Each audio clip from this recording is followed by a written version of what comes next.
안녕하세요. 오늘은 부처님의 말씀을 함께 나누려 합니다. 혹시 요즘 마음이 무겁지 않으신가요? 밤잠을 설치게 하는 걱정거리나 가슴 깊이 자리 잡은 서운함이 있으시진 않나요? 살다 보면 누구나 예상치 못한 시련을 만납니다. 갑작스러운 병, 가족과의 갈등, 경제적 어려움, 외로움.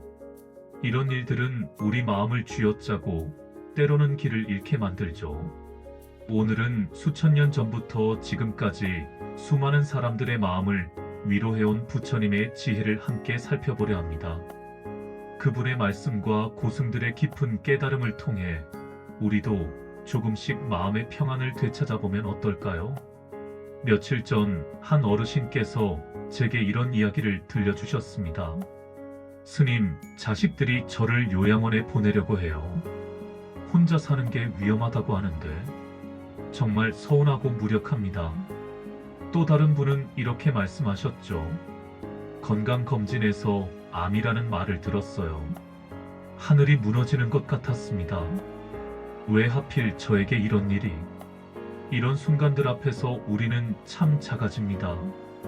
평생 쌓아온 것들이 한순간에 의미 없어 보이고 앞으로 어떻게 살아야 할지 막막해집니다. 하지만 부처님께서는 이미 2500년 전에 이런 우리의 마음을 다 아셨습니다. 그리고 그 해답도 함께 주셨죠. 부처님께서 말씀하십니다. 모든 존재는 고통스럽다. 그러나 그 고통을 이해하는 순간 고통에서 벗어날 길이 보인다. 이는 사성제 중 고성제의 핵심입니다. 살아간다는 것 자체가 어려움의 연속이라는 뜻이죠. 태어나는 것도, 늙는 것도, 병드는 것도, 죽는 것도 모두 고통입니다. 사랑하는 사람과 헤어지는 것도, 미워하는 사람과 만나는 것도 고통이에요. 하지만 여기서 중요한 건 부처님이 단순히 인생은 고통이다라고 절망하라고 하신 게 아니라는 점입니다. 오히려 그 고통의 원인을 알고 극복할 방법을 찾으라고 하신 거예요.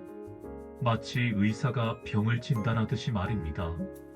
병이 있다는 것을 인정해야 치료할 수 있죠. 부처님의 제자 중 지혜가 뛰어나기로 유명한 사리불 존자의 이야기입니다. 어느 날 사리불이 마을에서 탁발을 하고 있었습니다. 그때 술 취한 사내가 나타나 사리불에게 온갖 욕설을 퍼부었어요. 이 거지 같은 중놈아, 남의 것이나 얻어먹고 다니는 게 부끄럽지도 않냐? 주위 사람들이 분노하며 그 사내를 말렸습니다. 그런데 사리불은 전혀 화를 내지 않더군요. 오히려 조용히 미소를 짓고 있었습니다. 사람들이 신기해하며 물었습니다. 존자님, 저렇게 모욕을 당하시는데 어떻게 화가 나지 않으십니까? 사리불이 대답했습니다. 누군가 나에게 선물을 주려 하는데 내가 받지 않으면 그 선물은 누구의 것이 되겠습니까? 당연히 주려던 사람의 것이 되겠죠. 그렇습니다. 저 사람의 욕설도 마찬가지입니다. 제가 받지 않으면 그것은 저 사람 것으로 남을 뿐이에요. 그 말을 들은 사내는 정신이 번쩍 들었습니다. 그리고는 사리불 앞에 무릎을 꿇고 용서를 구했죠. 법구경 첫 구절에는 이렇게 나옵니다. 모든 것은 마음이 근본이고 마음이 주인이며 마음으로 이루어진다. 맑은 마음으로 말하거나 행동하면 행복이 그림자처럼 따라온다. 이 말씀이 얼마나 깊은지 아시나요? 우리가 겪는 모든 고통과 기쁨의 출발점이 바로 우리 마음이라는 뜻입니다. 같은 상황이라도 어떤 마음으로 받아들이느냐에 따라 고통이 될 수도 성장의 기회가 될 수도 있어요. 예를 들어 자식이 멀리 이사를 간다고 했을 때 서운하고 외로운 마음으로만 받아들이면 고통입니다. 하지만 내 자식이 더 넓은 세상에서 자신의 길을 걸어가는구나라는 마음으로 보면 그것은 기쁨이 되죠. 원효대사의 유명한 일화입니다. 원효대사가 어느 마을에서 법문을 하고 있었는데 갑자기 술에 만취한 청년이 들어와서 소리를 질렀습니다. 이 가짜 중놈아, 사람들을 속이지 마라. 사람들이 화를 내며 그 청년을 끌어내려고 했습니다. 그런데 원효 대사가 손을 들어 사람들을 말렸어요. 그리고는 그 청년에게 다가가 어깨를 토닥이며 말했습니다. 그대 말이 옳소. 나는 참으로 가짜 중이요. 아직 부처가 되지 못했으니까 말이요. 청년이 당황하자 원효 대사는 계속 말했습니다. 하지만 그대의 마음속에도 참 부처가 계시오. 다만 지금은 술기운에 가려져 보이지 않을 뿐이지. 그 따뜻한 말에 청년은 눈물을 흘리며 바닥에 엎드렸습니다. 그리고 그 자리에서 술을 끊고 절에 다니기 시작했다고 해요. 이것이 바로 원효 대사의 무예행입니다. 걸림없는 자비의 실천이죠. 반야심경에는 무애무공포라는 구절이 있습니다. 걸림이 없고 두려움이 없다는 뜻이에요. 그런데 어떻게 하면 걸림과 두려움이 없어질까요? 바로 집착을 내려놓는 것입니다. 우리가 고통받는 이유는 무언가에 너무 매달리기 때문이에요. 건강에 집착하면 작은 병에도 크게 동요하고 자식에게 집착하면 그들의 선택을 인정하기 어려워합니다. 돈에 집착하면 조금만 손해를 봐도 밤잠을 설치죠. 하지만 모든 것이 변한다는 사실을 받아들이면 어떨까요? 건강도, 관계도, 재산도 모두 일시적이라는 것을 인정하면 마음이 훨씬 자유로워집니다. 아, 이것도 지나갈 것이구나.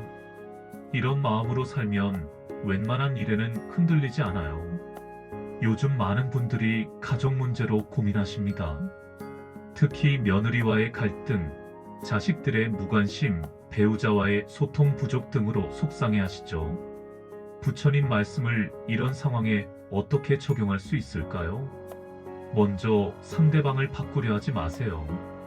대신 내 마음을 들여다보세요. 왜 내가 이렇게 화가 날까?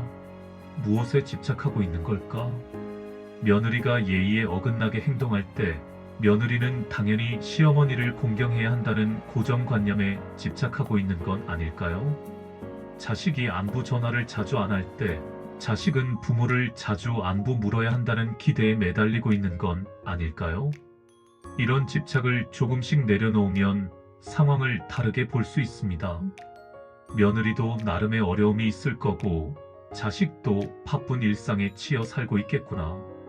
이런 이해의 마음이 생기죠. 자, 그럼 구체적으로 어떻게 실천할까요? 첫째, 호흡 명상입니다. 화가 치밀거나 마음이 답답할 때 잠시 앉아서 호흡에 집중해 보세요.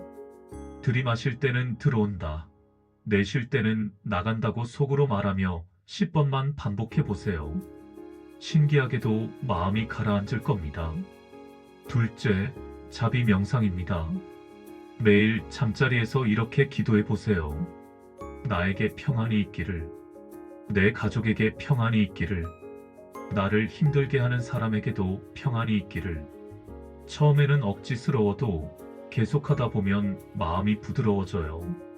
셋째, 감사일기입니다. 매일 잠들기 전에 오늘 감사한 일 3가지를 생각해 보세요. 아주 작은 것도 괜찮습니다. 오늘도 무사히 하루를 보냈다. 맛있는 밥을 먹었다. 따뜻한 이불에서 잘 수 있다. 이런 것들 말이에요. 감사가 쌓이면 불만과 원망이 설 자리가 줄어듭니다. 육조해능 스님의 유명한 일화입니다. 어느 날 절에서 바람에 깃발이 펄럭이고 있었습니다. 두 승려가 그것을 보며 논쟁을 벌였어요. 깃발이 움직이는 것이다. 아니다. 바람이 움직이는 것이다. 그들의 논쟁이 계속되자 해능이 조용히 말했습니다. 바람도 아니고 깃발도 아니다. 그대들의 마음이 움직이는 것이다. 두 승려는 크게 깨달았습니다. 우리가 보는 모든 것은 결국 우리 마음의 투영이라는 사실을 말이에요. 이 이야기는 우리에게 무엇을 알려줄까요?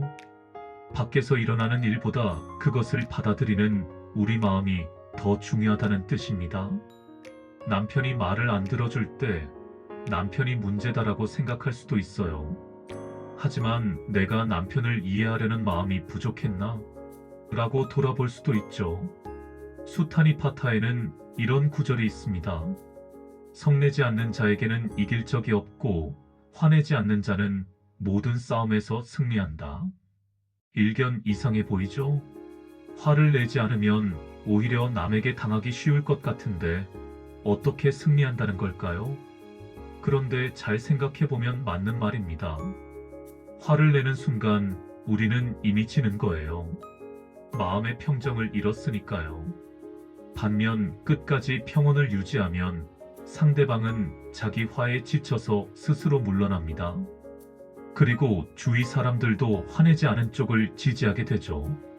실제로 간디나 넬슨 만델라 같은 분들이 바로 이런 방식으로 거대한 변화를 이끌어냈습니다. 폭력에 폭력으로 맞서지 않고 평화로운 저항을 통해 더 큰 승리를 거둔 거죠. 부처님의 시자였던 아난존자는 늘 따뜻하고 겸손한 분이셨습니다. 어느 날 아난이 마을에서 탁발을 하는데 한 상인이 크게 화를 내며 모욕을 주었습니다. 이 거지 같은 놈들아, 일도 안 하고 얻어먹기만 하네. 함께 있던 젊은 제자들이 분개하며 대들려고 했습니다. 그런데 아난이 조용히 손을 들어 막았어요. 그리고는 그 상인을 향해 깊이 절을 한 후 아무 말 없이 자리를 떠났습니다. 제자들이 물었습니다. 스승님, 왜 아무 말씀도 안 하셨습니까? 아난이 대답했습니다. 그분의 말은 그분이 지은 업일 뿐, 내가 받지 않으면 나와는 상관없는 일이다. 그리고 화난 사람에게는 침묵이 가장 좋은 약이지. 며칠 후 그 상인이 아난을 찾아와 용서를 빌었다고 합니다. 아난의 평온한 태도가 오히려 그의 마음을 움직인 거죠. 때로는 말보다 침묵이, 반박보다 인내가 더 큰 힘을 발휘합니다. 여러분, 물을 한번 떠올려 보세요. 물은 참 신기한 성질을 가지고 있습니다. 바위를 만나면 그 모양에 맞춰 흐르고 높은 곳에서 낮은 곳으로 자연스럽게 흘러갑니다. 막으면 돌아가고 그래도 막히면 스며들죠. 절대 억지로 밀고 나가지 않아요. 그런데 그 부드러운 물이 오랜 시간이 지나면 단단한 바위도 뚫어냅니다. 그랜드 캐니언의 그 웅장한 협곡도 결국 물이 만든 거예요. 우리 인생도 물처럼 살면 어떨까요? 억지로 밀고 나가려 하지 말고 상황에 맞춰 유연하게 적응하는 거예요. 시어머니가 잔소리하면 네, 어머님 말씀이 맞아요라고 부드럽게 받아주고 남편이 고집을 부리면 당신 생각도 일리가 있네라고 인정해주는 거죠. 그러면 상대방도 마음이 누그러져서 결국은 우리가 원하는 방향으로 흘러가게 됩니다. 하지만 현실은 그리 만만하지 않죠. 특히 경제적 어려움이나 건강 문제는 아무리 마음가짐을 바꿔도 쉽게 해결되지 않습니다. 한 할머니가 제게 이런 말씀을 하셨어요. 스님, 마음이 중요하다는 건 알겠는데 병원비가 없으면 어떻게 해야 해요? 자식들한테 손 벌리기도 미안하고 정말 절실한 문제입니다. 이럴 때도 부처님 말씀이 도움이 될까요? 부처님께서는 고통은 피할 수 없지만 그 고통에 매달려 더 큰 고통을 만들지는 말라고 하셨습니다. 병원비가 없는 것은 현실적인 문제입니다. 하지만 그것 때문에 자존심을 버리고 가족과 멀어지고 절망에 빠진다면 그것은 우리가 스스로 만드는 추가적인 고통이죠. 차라리 솔직하게 자식들에게 도움을 요청하세요. 미안하지만 엄마가 지금 어려우니 도와줄 수 있을까? 라고 말이에요. 자존심보다 가족의 사랑이 더 소중하지 않나요? 경어 스님이 제자에게 물었습니다. 내가 누군가를 미워하면 그 미움은 누구 것이냐? 제자가 대답하지 못하자 경어 스님이 웃으며 말했습니다. 향을 피우면 피운 사람이 먼저 향기를 맡듯이 미움도 먼저 너 자신을 태운다. 그 순간 제자는 크게 깨달았습니다. 아, 제가 누군가를 미워하는 한 제 마음이 먼저 불타는 거로군요. 맞습니다. 미움과 원망은 결국 자기 자신을 해치는 독과 같아요. 그 사람이 잘못했든 안 했든 그 사람을 미워하는 순간 내 마음이 먼저 어둠에 빠집니다. 밤에 잠도 못 자고 식욕도 떨어지고 다른 일에도 집중할 수 없어져요. 그런 피해를 굳이 스스로에게 줄 필요가 있을까요?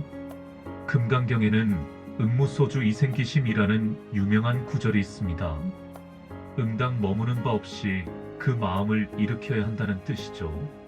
무슨 말인지 좀 어렵죠? 쉽게 설명해 드릴게요. 우리는 늘 무언가에 마음을 붙잡아 두려고 합니다. 과거의 좋은 추억에 매달리거나 미래에 대한 걱정에 사로잡히거나 현재의 불만에 빠져 있거나. 하지만 모든 것은 계속 변해요. 좋은 일도 나쁜 일도 영원하지 않습니다. 그러니 어디에든 마음을 고착시키지 말고 강물처럼 자연스럽게 흘러가도록 하라는 뜻이에요. 며느리가 서운하게 굴어도 그럴 수도 있지 하고 흘려보내고 자식이 안부 전화를 안 해도 바쁘겠지 하고 넘어가는 거죠. 그러면 마음이 한결 가벼워집니다. 여러분, 지금까지 들으시면서 어떤 느낌이 드셨나요? 혹시 마음속에서 그래, 맞아라고 고개를 끄덕인 대목이 있으셨나요? 아니면 말은 그렇지만 현실은 다르지라고 생각하신 분도 계실 거예요. 그것도 충분히 이해합니다. 부처님 말씀이 아무리 지혜롭다고 해도 하루아침에 모든 걱정과 고통이 사라지는 건 아니니까요. 하지만 조금씩 천천히 실천해보면 분명 변화가 있을 거예요. 저도 그랬거든요. 혹시 지금 떠오르는 사람이나 상황이 있으시다면 댓글로 나누어 주세요. 물론 구체적인 내용보다는 가족 문제로 고민이에요 정도로만 써주셔도 괜찮습니다. 여러분의 이야기가 다른 분들에게도 위로가 될 거예요. 우리 모두 비슷한 어려움을 겪고 있으니까요. 성철 스님은 젊은 시절 큰 오해를 받으신 적이 있습니다.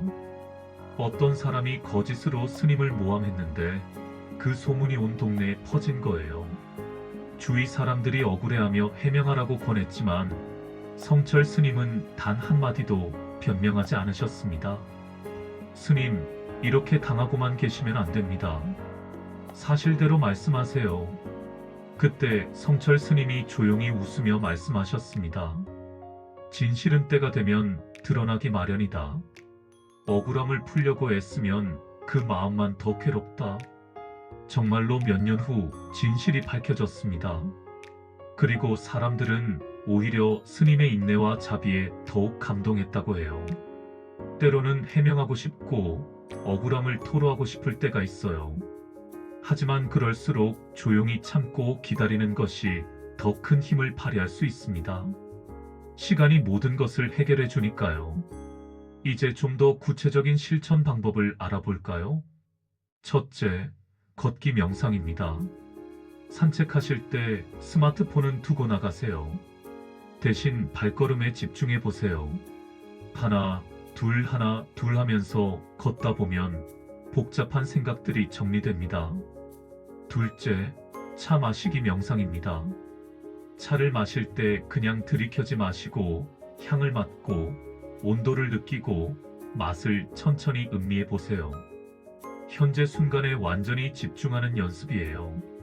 셋째, 화해의 대화법입니다. 가족과 갈등이 있을 때 당신이 잘못했다라고 말하지 마세요. 대신 내가 그때 서운했어라고 내 감정을 표현하는 거예요. 그러면 상대방도 방어적으로 되지 않고 대화가 가능해집니다. 넷째, 손주와의 시간을 활용하세요. 손주들과 놀아줄 때는 온전히 그 시간에 집중해 보세요. 과거 걱정도 미래 불안도 잠시 내려놓고요. 아이들의 순수한 웃음을 보면서 현재의 소중함을 느껴보세요. 유마경에는 이런 이야기가 나옵니다.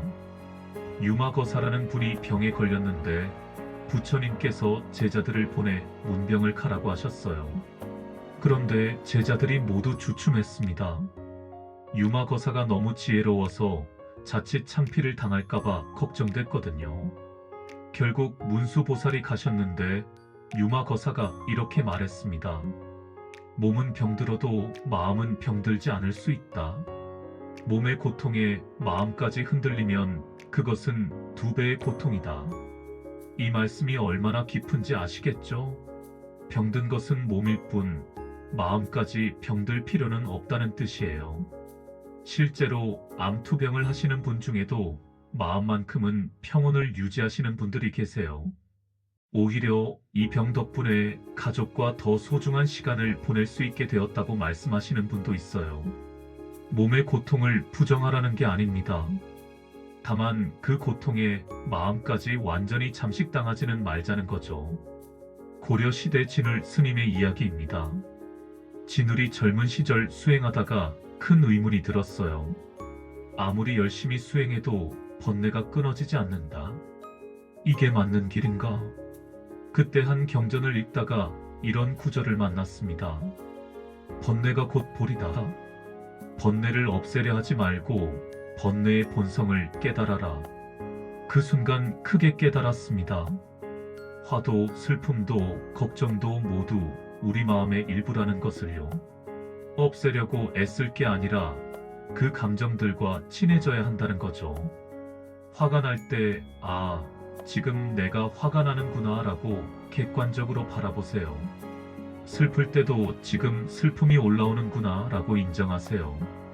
그러면 그 감정에 휘둘리지 않고 한 발 물러서서 바라볼 수 있어요. 요즘 많은 어르신들이 외로움을 호소하십니다.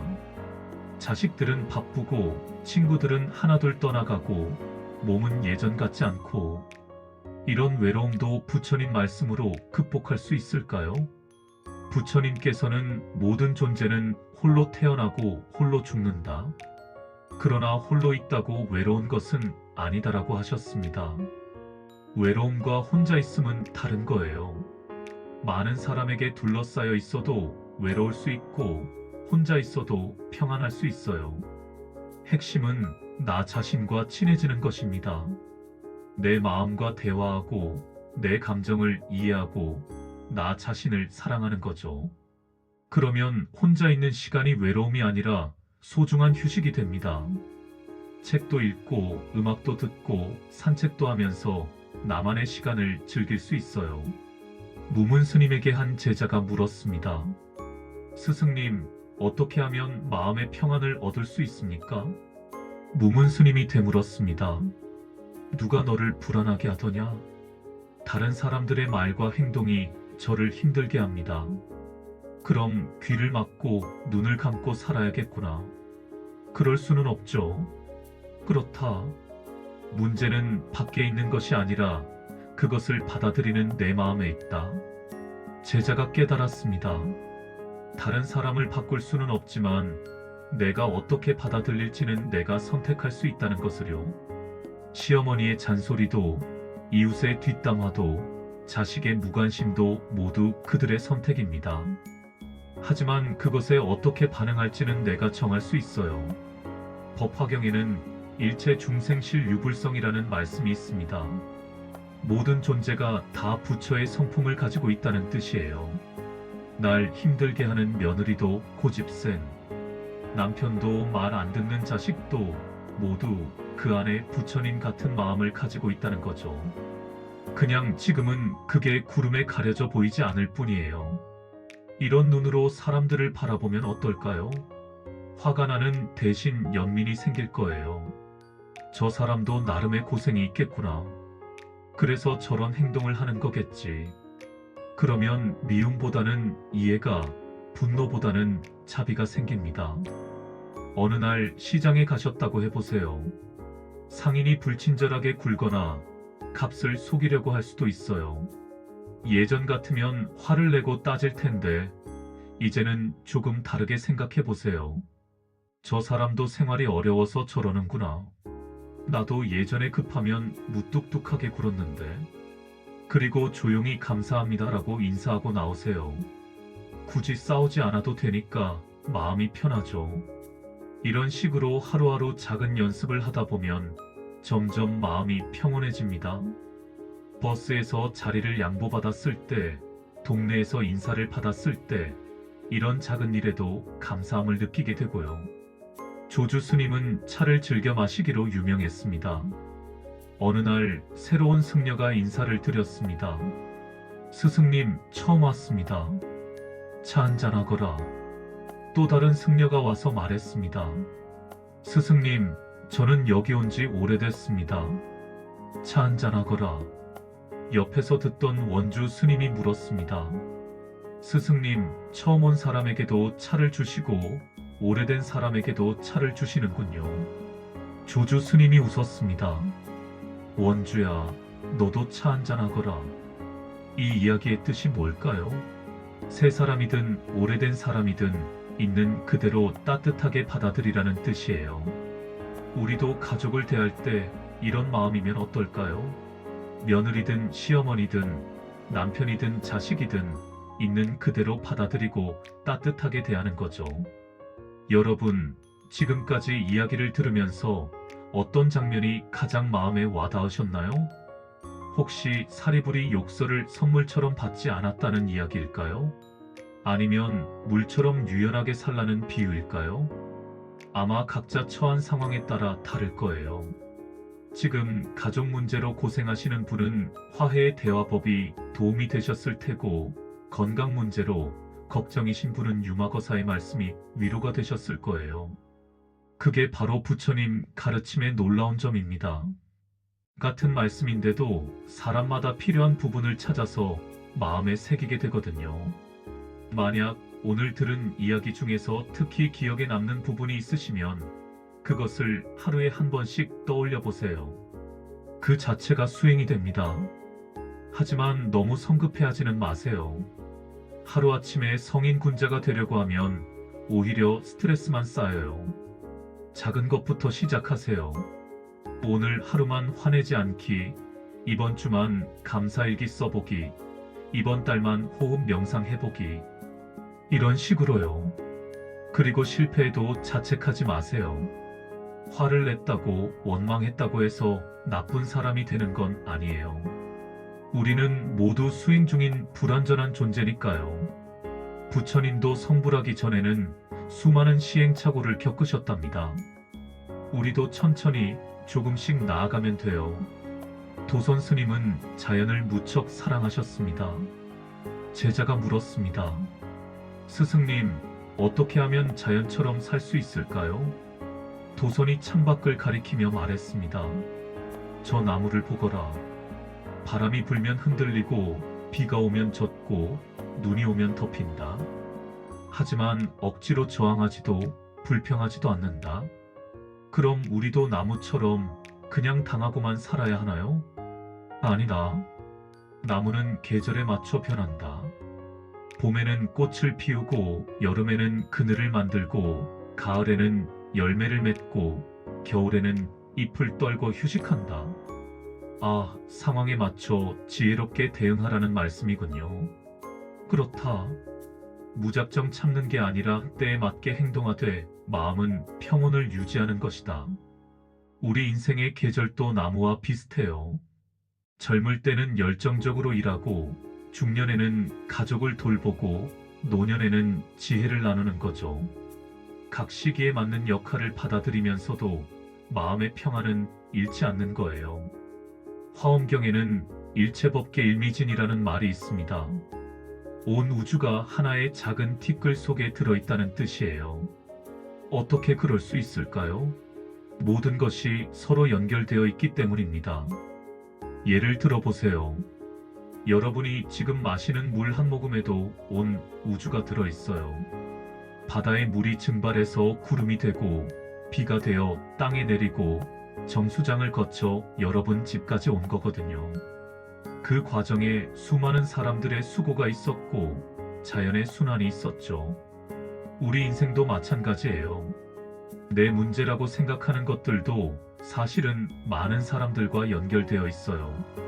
며느리와의 갈등도 그녀의 성장 과정, 시집살이의 어려움, 사회적 환경 등이 모두 얽혀 있는 거죠. 그걸 이해하면 미워할 수만은 없어요. 이제 하루 일과 속에서 어떻게 수행할지 구체적으로 말씀드릴게요. 아침에 일어나면 오늘도 무사히 잠에서 깼구나. 감사합니다라고 마음속으로 인사하세요. 아침 식사 때 밥 한 숟가락, 국 한 숟가락에도 감사한 마음으로 드세요. 급하게 먹지 말고 천천히 음미하면서요. 가족과 마주칠 때 첫 마디를 따뜻하게 해보세요. 잘 잤어? 오늘 기분이 어때? 이 같은 관심 어린 말을요. 화가 날 일이 생기면 잠시 멈추고 3번 깊게 숨을 쉬세요. 그리고 이것도 지나갈 것이다라고 속으로 말해보세요. 잠자리에 들기 전 오늘 감사했던 3가지를 떠올리고 혹시 실수한 게 있으면 용서를 구하세요. 자신에게든 다른 사람에게든요. 이런 작은 실천들이 쌓이면 삶이 달라집니다. 만공 스님은 늘 소박하게 사셨습니다. 어느 날 큰 절에 주지 스님이 찾아와서 말했습니다. 스승님, 이런 작은 암자에서 혼자 계시지 마시고 우리 절로 오셔서 많은 제자들을 가르쳐 주세요. 만공 스님이 웃으며 대답했습니다. 나는 여기서 충분히 행복하오. 아침에 새소리를 듣고 낮에 바람 소리를 듣고 저녁에 물소리를 듣는 것만으로도 충분하오. 하지만 그런 것들은 누구나 들을 수 있는 평범한 소리들이지 않습니까? 평범한 것에서 비범함을 발견하는 것, 그것이 진정한 깨달음이요. 우리도 주변의 평범한 것들에서 기쁨을 찾을 수 있어요. 아침 햇살, 따뜻한 차 한 잔, 손주의 웃음소리. 이런 소소한 것들이 사실은 가장 큰 행복이죠. 꼭 거창한 것만 추구할 필요 없어요. 일상 속의 작은 기쁨들을 소중히 여기세요. 현대 심리학에서도 마음 챙김이라는 개념을 중요하게 다루는데 이는 부처님의 념 가르침과 같은 맥락이에요. 지금 이 순간에만 집중하라는 뜻입니다. 과거의 후회나 미래의 걱정에 빠져 있으면 현재를 놓쳐요. 그런데 실제로 우리가 살고 있는 건 지금 이 순간뿐이거든요. 설거지를 할 때도 빨리 끝냈으면 좋겠다는 생각보다는 따뜻한 물의 온도, 거품의 촉감, 깨끗해지는 그릇을 느끼면서 해보세요. 그러면 설거지도 명상이 됩니다. 길을 걸을 때도 목적지에 빨리 도착하려고만 하지 말고 발바닥의 감각, 바람의 느낌, 주변 풍경을 의식적으로 느껴보세요. 이렇게 현재에 깨어있으면 작은 일상도 풍요로워져요. 여러분, 정말 긴 시간 함께 해주셔서 감사합니다. 지금까지 우리가 함께 나눈 이야기들을 한번 정리해 볼까요? 부처님께서는 고통은 피할 수 없지만 그 고통에 어떻게 반응할지는 우리가 선택할 수 있다고 가르쳐 주셨어요. 사리불은 욕설을 받지 않는 지혜를 보여줬고 원효대사는 자비로 화를 녹였습니다. 해능은 움직이는 건 바람도 깃발도 아닌 우리 마음이라고 했고 경어 스님은 미움이 먼저 자신을 태운다고 가르쳐 주셨죠. 이 모든 이야기들이 하나로 수렴하는 지점이 있어요. 내 마음의 평안은 내가 만든다는 것입니다. 밖에서 일어나는 일은 내가 통제할 수 없어도 그것을 받아들이는 내 마음의 자세는 내가 선택할 수 있다는 거죠. 오늘 이 시간이 끝나고 집에 돌아가시면 무언가 하나라도 달라져 보세요. 거창한 변화의 필요는 없어요.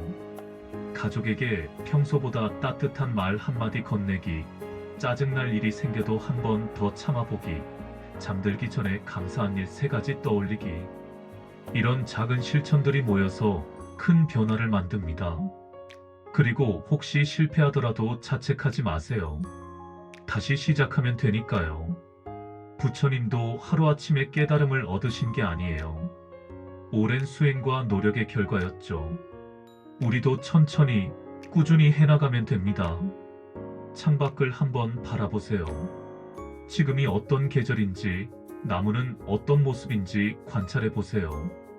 봄이면 새싹이 돋고, 여름이면 무성해지고, 가을이면 단풍이 들고, 겨울이면 잎을 떨구죠.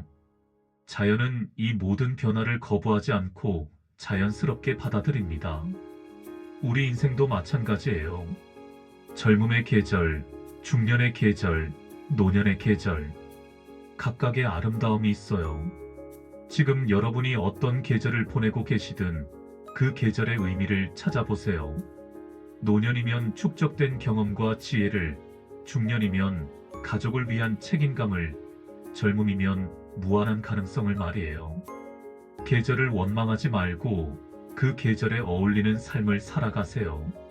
마지막으로 석두 스님의 이야기를 들려드릴게요. 제자가 물었습니다. 스승님, 도란 무엇입니까? 석두 스님이 답했습니다. 평상심이 도다. 그럼 특별히 수행하지 않아도 되는 건가요? 수행하려고 하면 도에서 멀어지고 수행하지 않으려고 해도 도에서 멀어진다. 그럼 어떻게 해야 하나요? 배고프면 먹고, 피곤하면 자고, 기쁘면 웃고, 슬프면 울어라. 다만 그 모든 것을 온전히 받아들이며 살아가거라. 이 말씀이 오늘 우리 이야기의 핵심이에요. 특별한 무언가가 되려고 애쓸 필요 없어요. 그냥 지금 여기서 있는 그대로의 자신을 받아들이며 최선을 다해 사는 것. 그것이 바로 수행입니다. 이제 잠시 눈을 감고 깊게 숨을 한번 쉬어보세요. 들이마시면서 평안이 들어온다고 생각하시고, 내쉬면서 근심이 나간다고 생각해보세요. 마음이 조금은 가벼워지셨나요? 어깨의 긴장이 조금 풀리셨나요? 오늘 이 시간이 여러분에게 작은 위로가 되었으면 좋겠어요.